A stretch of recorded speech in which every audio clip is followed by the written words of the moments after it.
தெஹ்ரானுடைய வான்பரப்புல ஒரு F-15 விமானம் சுட்டு வீழ்த்தப்பட்டதா செய்தி சொல்றாங்க.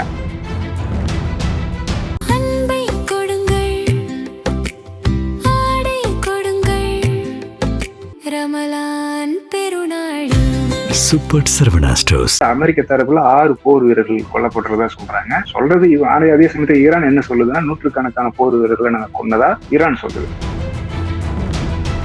படைத்தளங்கள் கிட்டத்தட்ட எல்லாம் அழித்தொழிக்கப்பட்டுருச்சு. இவங்களுடைய கண்களா இருக்கக்கூடிய அந்த ரேடார் கட்டமைப்பு அழித்தொழிக்கப்பட்டு விட்டது. ஈரானுடைய நடவடிக்கை என்ன செஞ்சிருக்கு அப்படின்னா, தன் மீதான தாக்குதலை எவ்வளவுக்குள்ள குறைக்க முடியுமோ அவ்வளவுக்குள்ள குறைச்சிருக்கு. ஒண்ணு. ரெண்டாவது, இவங்க ஏவக்கூடிய அந்த ஏவுகணைகள்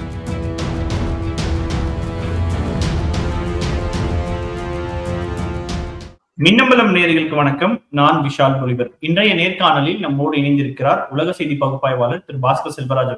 வணக்கம். வணக்கம். மேற்காசியாவுல போர் தொடங்கி கிட்டத்தட்ட ஒரு வாரம் முடியக்கூடிய நிலையில ஈரான் தொடர்ச்சியாக இஸ்ரேலுக்கும் அமெரிக்காவில் இருக்கக்கூடிய ராணுவ தளத்தின் மீது மிகப்பெரிய ஒரு தாக்குதலையும் பதிலடியும் கொடுத்துக்கிட்டே இருக்காங்க. அவருடைய உச்ச தலைவர் அயத்துல்லா அலி காமினி அவர்கள் இறந்ததற்கு பிறகும் சோ ஈரான் ஒரு வாரம் வரைக்கும் தாக்கு பிடிக்கிறத நம்ம எப்படி பாக்குறது? இது ஈரானுக்கான ஒரு வெற்றியா நம்ம பாக்குறதா, இல்ல இஸ்ரேல் மற்றும் அமெரிக்கா பலவீனம் அடைஞ்சுக்கிட்டே போறாங்களா? பேச்சுவார்த்தைக்கு வாய்ப்பே இல்லை அப்படின்னு சொல்லி ஈரான் ஒரு பக்கம் சொல்லிக்கிட்டு இருக்காங்க. சோ தற்போதைய சூழலை வச்சு ஒரு வாரம் முடிவடைந்த சூழலை பார்க்கும் பொழுது இந்த போர் எதை நோக்கி போய்கொண்டிருக்கதா நம்ம பாக்குறது? நம்ம தொடர்ந்து பேசுறது என்ன அப்படின்னா, முதல் அந்த 48 மணி நேரம் அப்படிங்கிறது ரொம்ப குருஷியலான ஒரு டைமா இருக்கும் அப்படி சொல்லிதான் கடந்த முறை பேசணும். அதை தாண்டும் பொழுது இவங்களுடைய, அதாவது ஈரானுடைய அரசு வீழ்ச்சி அப்படிங்கிறது கிட்டத்தட்ட 50 விழுக்காடுல இருந்து 80 விழுக்காடு வரைக்கும் சாத்தியம் இல்லாத ஒன்றா மாறிடும். ஒரு வாரத்தை கடக்கும் பொழுது அது நிச்சயமா அதுக்கப்புறம் அது ஒரு நீண்ட நெடிய ஒரு போரதா இருக்குமே தவிர ஆட்சி மாற்றம் அப்படின்ற அந்த குறிக்கோளை அது அடைய விடாம செய்ததா நம்ம உறுதி செஞ்சுக்கலாம் அப்படின்னு சொல்லிதான் கடந்த முறை பேசணும். அப்போ கிட்டத்தட்ட ஒரு வாரம் முடிய போற இந்த சூழல்ல அது உறுதியாயிடுச்சு. அப்போ அமெரிக்காவுடைய நோக்கம் ஆட்சி மாற்றம் அப்படின்னா அந்த ஆட்சி மாற்றம் இனிமே சாத்தியம் இல்லை. அதாவது குறுகிய காலத்துல குறைந்தபட்சம் சில மாதங்களுக்கோ இல்ல ஆண்டுகளுக்கோ அது சாத்தியம் இல்லை அப்படின்ற ஒரு சூழல் ஏற்பட்டுடுச்சு. அப்போ இதை வச்சு என்ன பாக்குறோம் அப்படின்னா, அந்த அமெரிக்காவுடைய நோக்கம் ஆட்சி மாற்றம் அப்படின்ற நோக்கம் தோல்வி அடைந்து விட்டது அப்படின்னு சொல்லி ஒரு முடிவுக்கு வந்துடலாம்.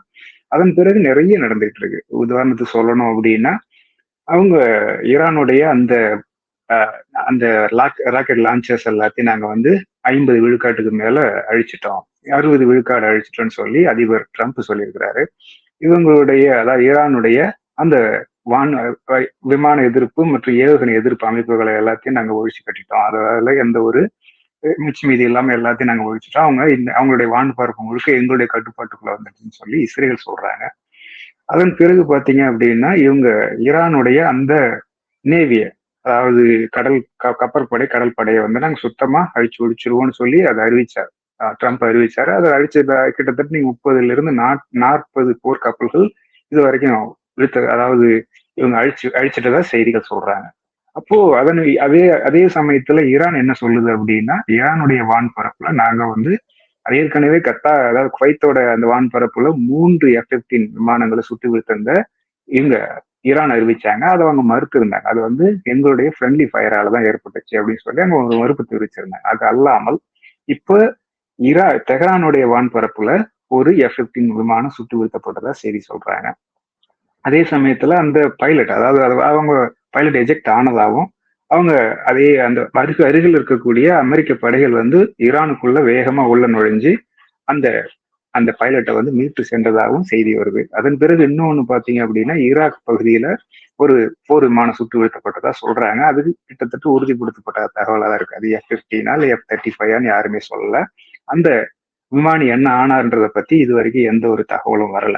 அப்போ இதுல என்ன சொல்லுது அப்படின்னா, அதே சமயத்துல ஈரானுடைய அந்த இஸ்ரேலை நோக்கி தாக்குதலோ இல்ல மற்ற நாடுகளை தாக்குதலோ இப்ப குறைஞ்சிருக்கிறதா என்ன சொல்றாங்க அப்படின்னா, அவங்களுடைய அந்த ராக்கெட் லான்ச்சர்ஸ் எல்லாத்தையும் நாங்க அழிச்சதோட ஒரு வெற்றியா, இதோடைய ஒரு சைகையா நீங்க பார்க்கலாம், அதோடைய ஒரு சிக்னலா அதை சொல்றாங்க. ஆனா எடுப்புல நடத்தின அந்த போர், அதாவது எத்தனை தாக்குதல் நடத்துறாங்க, இப்ப அதன் பிறகு எத்தனை தாக்குதல் நடத்துறாங்கன்னு பார்க்கும்பொழுது அது எல்லையற்ற ஒரு கண் மூடிக்கிட்டு தொடர்ந்து இங்கிருந்து ஏவுகணை ஏவுறது அப்படிங்கிறது அது போர்ல எதுவும் சாத்தியம் கிடையாது. ஆரம்ப காலங்கள்ல அதுக்கான தேவை இருக்குது. அங்க குறிப்பிட்ட இலக்குகளை அழிக்கிறதுக்கான தேவை இருக்கு. அதனால அதிக அளவிலான ஏவுகணைகளை ஏவுறதுன்றது அது இயல்பான ஒரு விஷயம். அதன் இப்போ வந்து கிட்டத்தட்ட ஒரு வாரத்தை கடக்க போற இந்த சூழல்ல தொடர்ந்து அதே அளவுல ஏவணும்னு அவசியம் இல்லை. இப்ப போர்ல எவ்வளவு தேவை அவ்வளவுதான் அவங்க ஏவுகணைகளை, அதுவும் சமயத்துல எதிரியை பலகீனம் அடைய வைக்கிறதும் அவங்கள வீழ்த்துறதுக்கு எவ்வளவு தேவை அவ்வளவுதான் ஏவ முடியும். இப்போ இது ரெண்டு விஷயத்த சொல்லுது. ஒண்ணு என்னன்னா, இவங்க ஈரானுடைய அந்த விமான ஏவுகணை எதிர்ப்பு அமைப்பு சுத்தமா அழிச்சு ஒழிக்கப்படல அப்படின்றத இது காட்டுது. ஒண்ணு. ரெண்டாவது, இவங்க சொல்லிக்கிற மாதிரி கிட்டத்தட்ட நாங்க 50% 60 விழுக்காடு அந்த ராக்கெட் லான்ச்சரை வந்து முழுசா நாங்க அழிச்சிட்டோம் அப்படின்னு சொல்றதுலயும் நம்ம வந்து அதுல இருந்து ஒரு முடிவுக்கு வர முடியும். முதல்ல வந்து அவங்கள்ட்ட எவ்வளவு இருக்குன்னு இவங்களுக்கு தெரியாது. எவ்வளவு இருக்குன்னே தெரியாத பட்சத்துல இவங்க எப்படி எத்தனை அடிப்படையில வந்து 60 விழுக்காடு நாங்க வந்து அழிச்சிட்டோன்னு சொல்றாங்க. 12 நாள் போர்லயும் பாத்தீங்கன்னா இதே மாதிரிதான் சொன்னாங்க.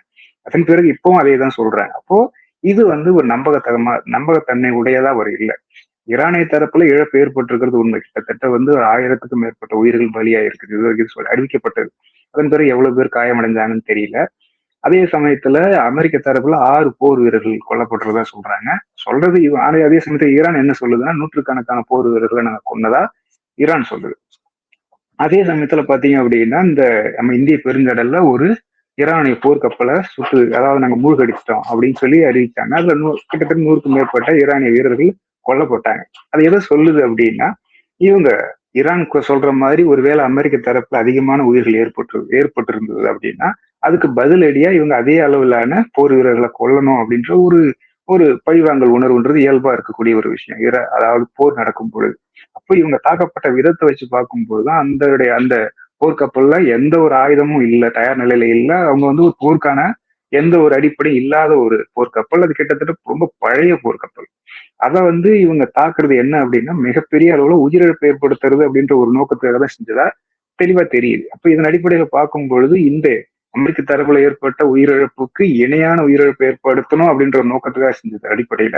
அப்ப அமெரிக்க தரப்புல இது 6 பேர் மட்டும் இல்ல, அதுக்கும் மேற்பட்டவர்கள் உயிரிழந்திருக்கலாம் அப்படின்னு சொல்லி நம்ம ஊகிக்கலாம். உண்மை தெரியாது. அதே சமயத்துல இஸ்ரேல் அப்ப அமெரிக்கா வந்து என்ன பண்றதுன்னே தெரியாம ஒரு பதற்றத்துல இந்த மாதிரியான நடவடிக்கைகள்லாம் ஈடுபடுறாங்க. இப்ப இதை நம்ம வந்து எப்படி புரிஞ்சுக்கிறது? இப்ப தொடர்ந்து நம்ம வந்து பல விஷயங்களை பார்க்கிறோம். அமெரிக்க தரப்புல முதல்ல என்ன சொன்னாங்க, ஆட்சி மாற்றம் தான் எங்களுடைய நோக்கம். ஈரானிய மக்களை வந்து நீங்க நாங்களுடைய எங்க பணியை அவங்க முடிச்சிட்டோம், நீங்க வந்து தெருவில் இறங்கி இந்த ஆட்சியை உங்களுடைய கையில எடுத்துக்கீங்கன்னு சொல்லி அறைகூவல் விடுத்தாங்க. அதன் பிறகு என்ன நடந்தது, நாங்க வந்து அவங்களுடைய நேவியை அழிக்க போறோம் அப்படின்னு சொன்னாங்க. அதன் பிறகு அவங்களுடைய அணு ஆயுதத்தை நாங்க வந்து இல்லாமக்கிறதா எங்களோட நோக்கம், அவங்களுடைய அந்த ஏவுகணை பாதுகாப்பு கட்டமைப்புகள் இல்லாமக்கிறது தான் நோக்கம் அப்படின்னு சொன்னாங்க. இப்ப என்ன சொல்றாங்க, அவங்கள சரணடைய வருது என்னோட நோக்கம் அப்படின்னு சொல்றாங்க. இப்ப தொடர்ந்து இவங்களுடைய அந்த அறிவிப்புகள்னு பாத்தீங்க அப்படின்னா தெளிவாகவும் ஒரு ஒரு திட்டமிட்ட வகையில இல்லை. தொடர்ந்து குழப்பம் நிலவிக்கிட்டே இருக்கு. ஒவ்வொருத்தரும் ஒண்ணு சொல்றாங்க. அதாவது உள்துறை அந்த செக்ரட்டரி என்ன சொல்றாரு, ஒண்ணு சொல்றாரு, அதிபர் ஒண்ணு சொல்றாரு, மற்றவங்க ஒண்ணு சொல்றாங்க. அப்போ ஒரு கன்சிஸ்டன்சின்றது அங்க இல்லாம இருக்கு. ஆனா ஈரானிய தரப்புல பாத்தீங்கன்னா தொடர்ந்து அவங்க ஒரே ஒரு விஷயத்த தெளிவா சொல்றாங்க, நாங்க உங்ககிட்ட பேச்சுவார்த்தைக்கு வரல, நாங்க இந்த நேரத்துல ஒரு போர் நிறுத்தம் அப்படின்றதுக்கு எங்களுக்கு வாய்ப்பே இல்லை, அதுக்கு நாங்க எதுக்கு இசைய மாட்டோம் அப்படின்னு சொல்லி இவங்க அறிவிக்கிறாங்க. அப்ப இதுல இருந்து என்ன தெரியுது அப்படின்னா, அவங்க முதல் நோக்கம் தோல்வி அடைஞ்சதுக்கு அப்புறம் என்ன செய்யறதுன்னு தெரியல. பிளான் பின்றது அவங்களுக்கு தெளிவா இல்லை, அவங்கள்ட்ட இல்லவே இல்லை. அது இல்லாததான் காட்டுது. அதன் அடிப்படையில் தான் நீங்க இவங்களுடைய அந்த தடுமாற்றத்தை நம்ம புரிஞ்சுக்கிறோம். இதை தாண்டி இப்படி நிறைய நிகழ்வுகளை தொடர்ந்து பேசிக்கிட்டு இருக்கிறதால நம்மளால வந்து ஒரு தெளிவான முடிவு, இந்த போரை பற்றி ஒரு தெளிவான கண்ணோட்டத்தை நம்மளால அடையவே முடியாது. அப்ப நம்ம வந்து இந்த போரை பற்றி ஒரு தெளிவான பார்வையும் புரிதலும் கண்ணோட்டத்தையும் ஏற்படுத்தணும் அப்படின்னா ஏதாவது ஒரு சட்டகத்துல வச்சு இதை புரிஞ்சுக்கிறது அப்படின்றதுதான் ரொம்ப சரியான ஒரு பார்வையா இருக்க முடியும். அதுதான் வாசகர்களுக்கும் பயனுள்ளதா இருக்கும். அதன் வெறுமனே நம்ம பரபரப்பு செய்திகள் தொடர்ந்து பேசிட்டு இருக்கிறதால எந்த ஒரு பலனும் அதுல இருக்காது. அப்போ என்ன நம்ம ஒரு இப்போ வந்து எந்த ஒரு சட்டகத்துல இதை வச்சு பார்க்கலாம் அப்படின்னு பாத்தீங்க அப்படின்னா, அதாவது இது தாக்குனது வந்து அமெரிக்கா வந்து அமெரிக்க தரப்பு. அப்ப ஈரானிய தரப்புன்றது டிஃபென்ஸ், அதாவது தற்காத்துக் கொள்ளுது அப்படின்றதுதான் ஈரானுடைய நகர்வு. அப்ப அஃபென்ஸ் பண்றாங்க அப்படின்னா, ஒரு தாக்குறாங்க அப்படின்னா உங்களுக்கு ஒரு நோக்கம் இருக்கும். என்ன நோக்கம்? அங்க ஒரு ஆட்சி மாற்றத்தை ஏற்படுத்துவது, அங்க இருக்கக்கூடிய இயற்கை வளங்களை தன்னுடைய கட்டுப்பாட்டுக்குள்ள அந்த ஆட்சி மாற்றத்தின் ஊடாக தன்னுடைய கட்டுப்பாட்டுக்குள்ள கொண்டு வர்றது அப்படின்றதுதான் அந்த அஃபென்ஸோட நோக்கம். இந்த டிஃபென்ஸோட நோக்கமா என்ன இருக்குது அப்படின்னா, அப்படி அந்த நோக்கத்தை அடைய விடாம அதே சமயத்துல எதிரியுடைய அந்த பொருளாதார கட்டமைப்புகளையும் தாக்குதல் கட்டமைப்புகளையும் இல்லாமல் செய்வது அப்படின்றதுதான் இந்த டிஃபென்ஸோட நோக்கம். அப்போ அதுக்கு என்ன வழிமுறைகளை அவங்க கையாண்டாங்க, அதாவது ஒரு ஸ்ட்ராட்டஜி சொல்லுவாங்க இல்லையா, அந்த ஸ்ட்ராட்டஜி என்ன மாதிரியான ஸ்ட்ராட்டஜி அமெரிக்கா கையில் எடுத்தாங்க அப்படின்னா, உச்சபட்ச தலைவர்களை வந்து முழுக்க முழுக்க கொன்றொழிப்பது, இவங்களுடைய பாதுகாப்பு கட்டமைப்புகளை, நாடு முழுக்க இருக்கக்கூடிய பாதுகாப்பு கட்டமைப்புகளை உடைச்சு நொறுக்கிறது. அதன் மூலமா அங்க இருக்கிற மக்களுக்கு ஒரு வாய்ப்பை ஏற்படுத்தி கொடுக்கறது. அதாவது இந்த அரசுக்கு எதிரான ஒரு போராட்டத்துக்கோ அவங்கள ஒடுக்கிறதுக்கான வழியோ இல்லாமல் ஆக்குவதன் மூலம் அங்க ஒரு ஆட்சி மாற்றத்தை கொண்டு வந்து விடலாம் அப்படின்றதுதான் இவங்களுடைய பாதை. ஈரானுடைய பாதை என்ன அப்படின்னா, அந்த ஸ்டேட் ஆஃப் ஹெர்மன் சொல்லக்கூடிய அந்த பாரசீக வளைகுடாவை மூடுவது, அங்க இருக்கக்கூடிய எரிபொருள் உற்பத்தி நிலையங்களை வந்து அங்கிருந்து உற்பத்தி ஆகக்கூடிய எரிபொருளை இங்க உலக நாடுகளுக்கு செல்ல விடாமல் தடுப்பதன் மூலம் எரிவாயு மற்றும் எண்ணெயுடைய விலையை வந்து உயர செய்து அந்த அமெரிக்க பொருளாதாரத்துல ஒரு விலைவாசி உயர்வை கொண்டு வர்றது, அமெரிக்க அரசியல்ல ஒரு நெருக்கடியை ஏற்படுத்துறது, இந்த எண்ணெய் சார்ந்த உலக அந்த நிதிய கட்டமைப்பையே ஒரு கேள்விக்குள்ளாக்குறது, இல்ல வந்து அதை வந்து பலகீனப்படுத்துறது அப்படின்ற ஒரு பாதையை இவங்க தேர்ந்தெடுக்கிறாங்க. அதே சமயத்தில் தன்னை தாக்கக்கூடிய எல்லா படைத்தளங்களையும் அழிப்பது, இவங்களுடைய ஏவுகணையை கண்டறிந்து அதை இடைமறிக்கக்கூடிய அந்த மொத்த அந்த ரேடார் கட்டமைப்புகளையும் இல்லாம செய்யறது அப்படின்றது இவங்க எடுத்துக்கிட்ட பாதை, அதாவது ஈரான் எடுத்துக்கிட்ட பாதை. அப்ப டாக்டிக்ஸ் அப்படின்னு பாத்தீங்க அப்படின்னா, உத்திகள்னு பாத்தீங்க அப்படின்னா, முதல் கட்டமா அந்த அமெரிக்காவுடைய தாக்குதல், அந்த உச்சபட்ச தலைவர்களை எல்லாரையும் கொன்றொழித்ததுல வெற்றி பெற்றாங்க. அந்த உத்தியில அவங்க வெற்றி பெற்றாங்க. அதே சமயத்துல ஈரான் முழுக்க இருக்கக்கூடிய பாதுகாப்பு கட்டமைப்புகளை உடைக்கிறது அப்படின்றதுல அவங்க வெற்றி பெற்றாங்களான்னா இல்ல அப்படின்றதுதான் அதன் பின்னர் நடந்த நிகழ்வுகள் காட்டுது நமக்கு. இப்போ ஈரானுடைய பதில் தாக்குதல் பாத்தீங்க அப்படின்னா, முதல்ல அந்த அமெரிக்காவுடைய அந்த கண்களா இருக்கக்கூடிய ரேடார் கட்டமைப்புகளை முழுக்க அதை வந்து அழிக்கிறது அப்படின்றதுல அவங்க வெற்றி பெற்றிருக்கிறாங்க. பஹ்ரைன்ல இருந்த, அதாவது யுஏஇல இருந்த முக்கியமான அந்த பேட்ரியாட் ரேடார்களை ஆகட்டும், இல்ல வந்து தாட்னு சொல்லக்கூடிய அந்த ரேடார்கள் ஆகட்டும், இல்ல இன்னும் ஒரு முக்கியமான ரேடார், அதாவது 5000 கிலோமீட்டர் பரப்புகளுக்குள்ளார எங்க ஏவுகணை ஏவனாலும் அந்த ரேடார் கட்டமைப்பு உங்களுக்கு கண்டறிஞ்சு சொல்லிடும். அந்த கட்டமைப்போட மதிப்பு பாத்தீங்கன்னா கிட்டத்தட்ட 1.1 பில்லியன் டாலர்னு சொல்றாங்க. அதை மறுபடியும் கட்டமைக்கணும் அப்படின்னா கிட்டத்தட்ட 2 ஆண்டுகள் தேவை அப்படின்னு சொல்றாங்க. அதே மாதிரி ஜோர்டான்ல இருந்த முக்கியமான அந்த தாட் ஏவுகணையுடைய அந்த ரேடார் கட்டமைப்பையும் தாக்குறதுல அந்த ஈரான் வெற்றி பெற்றிருக்கு. அதன் பிறகு அதுக்கப்புறம் இவங்களுடைய படைத்தளங்கள்ல இருந்த பெரும்பாலான படைத்தளங்கள் இன்னைக்கு வந்து செயலிழந்து போயிடுச்சு. பஹ்ரைன்ல இருந்த அந்த அதாவது இந்த ஒரு தொடர்ந்து இப்போ ஒரு போர்க்கப்பல் இயங்கணும் அப்படின்னா அது தீர்ந்ததுக்கு பிறகு, அவங்களுடைய ஆயுதங்கள் தீர்ந்த பிறகோ இல்ல எரிபொருள் தீர்ந்த பிறகோ நீங்க மறுபடியும் ரீசப்ளை பண்ணணும். ரீசப்ளை பண்றதுக்கான முக்கியமான இடம் பஹ்ரைன்ல இருக்கக்கூடிய அந்த 5th ஃப்ளீட்னு சொல்லக்கூடிய அந்த கப்பற்படை தளம் தான். அதை முழுக்க அவங்க அழிச்சு ஒழிச்சது மூலமா அவங்களுக்கு வந்து ரீஃபியூல் பண்றதுக்கு இப்ப இந்திய பெருங்கடல் இருக்கக்கூடிய அந்த ஒரு இங்கிலாந்தோட அந்த படைத்தளத்துக்கு போய் தான் இவங்க என்ன பண்றாங்க, ரீஃபியூல் பண்ற ஒரு சூழலை ஏற்படுத்தி இருக்கிறாங்க. அப்போ இவங்க ஈரானை பொறுத்த வரைக்கும் அந்த பதிலடின்றது வந்து ஒரு ரேண்டமா இல்லாம குறிப்பாக தான் பண்ணியிருக்காங்க, நம்ம எடுத்துக்கலாமா? இப்ப நீங்க சொல்றதை வச்சு பார்க்கும்போது அதுதான் பேசிட்டு இருக்கிறோம். அப்போ ஒரு ஏற்கனவே நம்ம வந்து ஒரு ரெண்டு பேரோட நோக்கத்தை பேசிட்டோம், அவங்களுடைய பாதை என்னன்னு பேசிட்டோம், டாக்டிக்ஸ் என்னன்னு பேசிட்டோம். அந்த டாக்டிக்ஸ்குள்ளார இவங்களுடைய, அதாவது அமெரிக்காவுடைய வெற்றின்னு பாத்தீங்கன்னா முதற்கட்டத்துல அவங்க வெற்றி பெற்றாங்க. வெற்றி பெற்றதுல அவங்களால வந்து ஆட்சி மாற்றத்தை, அதாவது தலைவர்களை கொள்றதுல வெற்றி பெற்றாங்க, ஆனா ஆட்சி மாற்றத்துல ஏற்படுத்துறதுல தோல்வி தள்ளி இருக்கிறாங்க அப்படின்னு சொல்லி அதுல இருந்து நம்ம முடிவு போறோம். அப்போ அதுக்கான பதிலடி, ஈரானுடைய பதிலடி என்னன்றதை இப்ப நம்ம பேசிட்டு இருக்கிறோம். அப்போ அந்த படைத்தளங்கள் கிட்டத்தட்ட எல்லாம் வந்து அழித்தொழிக்கப்பட்டுடுச்சு. இவங்களுடைய கண்களா இருக்கக்கூடிய அந்த ரேடார் கட்டமைப்பு கிட்டத்தட்ட எல்லாம் அழித்தொழிக்கப்பட்டு விட்டது. அதே சமயத்துல இவங்களுடைய போர் கப்பல்களும் சரி, போர் விமானங்களும் தங்களுக்கு தேவையான அந்த எரிபொருளையும் அந்த குண்டுகளையும் நீங்க நிரப்புறதுக்கு எங்க போகணும் அப்படின்னா, ஒண்ணு நீங்க அந்த ஈரானிலிருந்து இருந்து ரொம்ப தொலைவில் இருக்கக்கூடிய இஸ்ரேலுக்கு போகணும். அப்படி இல்லைன்னா இந்திய பெருங்கடல் கிட்டத்தட்ட 2000 கிலோமீட்டருக்கு அப்பா இருக்கக்கூடிய அந்த பகுதிக்கு தான் போகணும் அப்படின்ற ஒரு சூழலை ஏற்படுத்திருக்கிறாங்க. ஏன் அது ரொம்ப முக்கியமானது அப்படின்னு சொல்லி பாத்தீங்க அப்படின்னா, எவ்வளவுக்கு எவ்வளவு அருகில் இருக்குதோ அந்த சாட்டின்னு சொல்லுவாங்க, எவ்வளவு ஒரு நாளைக்கு எவ்வளவு முறை ஒரு போர் விமானம் போய் குண்டு போட்டு திரும்பி வர முடியும் அப்படின்றதான். ஏன்னா ஒரே நேரத்துல நீங்க வந்து எண்ணிலடங்கா குண்டுகள் கொண்டு போய் நீங்க அங்க போட முடியாது. ஒரு நேரத்துல எவ்வளவுதான் குண்டுகள் போட முடியும். அப்போ நீங்க ஒரு போர் விமானம் எவ்வளவுக்கு எவ்வளவு எரிபொருளை கூட்டுறாங்களோ அவ்வளவுக்கு அவங்க எடுத்து செல்லக்கூடிய அந்த குண்டுகளுடைய அளவு குறைஞ்சிக்கிட்டே இருக்கும். அப்போ இந்த கத்தார் உள்ளிட்ட அந்த அரபு நாடுகள் வந்து எங்களுடைய வான்பரப்பையோ இல்லை எங்களுடைய படைத்தளத்தை நீங்க ஈரானை தாக்குதலுக்கு பயன்படுத்தக்கூடாதுன்னு சொல்லும் பொழுது அந்த 1000 கிலோமீட்டருக்குள்ளா இருக்கக்கூடிய எந்த ஒரு படைத்தளமும் பயனில்லாமல் போயிடுது. அப்போ இதுக்கு பிறகு இருக்கக்கூடிய 2000 கிலோமீட்டர் தொலைவில் இருக்கக்கூடிய நீங்க ஜோர்டான்ல இருந்தோ அல்லது இஸ்ரேல இருந்தோ ஒரு போர் விமானங்கள் பறந்து வந்து இங்க தாக்கணும். அப்ப தாக்கும்போது இந்த ஃப்ரீக்வன்சி சொல்லுவோம், எவ்வளவு கொண்டு வர முடியும், எத்தனை முறை கொண்டு வர முடியும் அப்படின்றது குறைஞ்சிடுச்சு.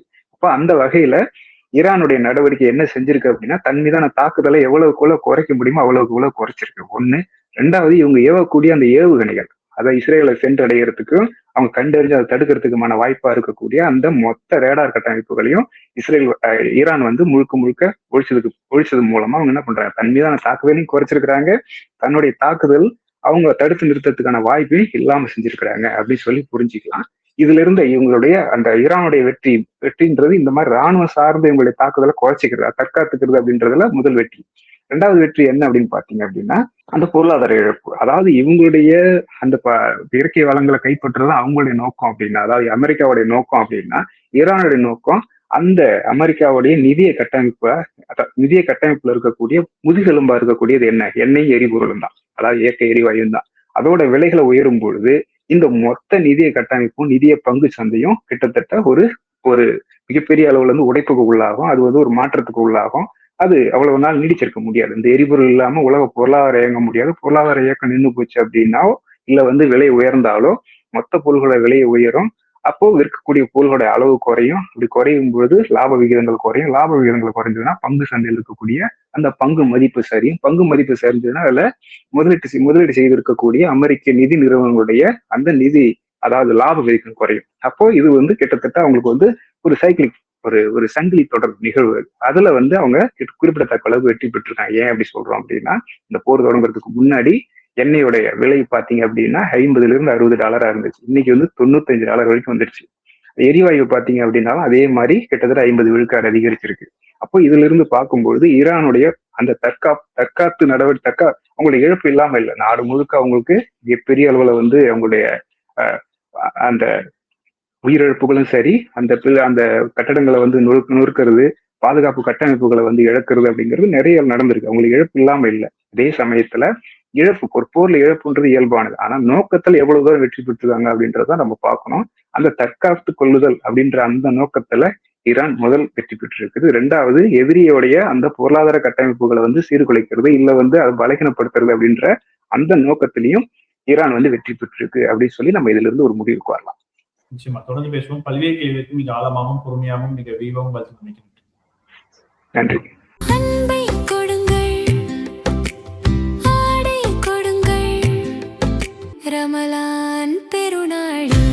Super Saravana stores. மின்னம்பலம்.com தமிழின் முதல் மொபைல் பத்திரிகை.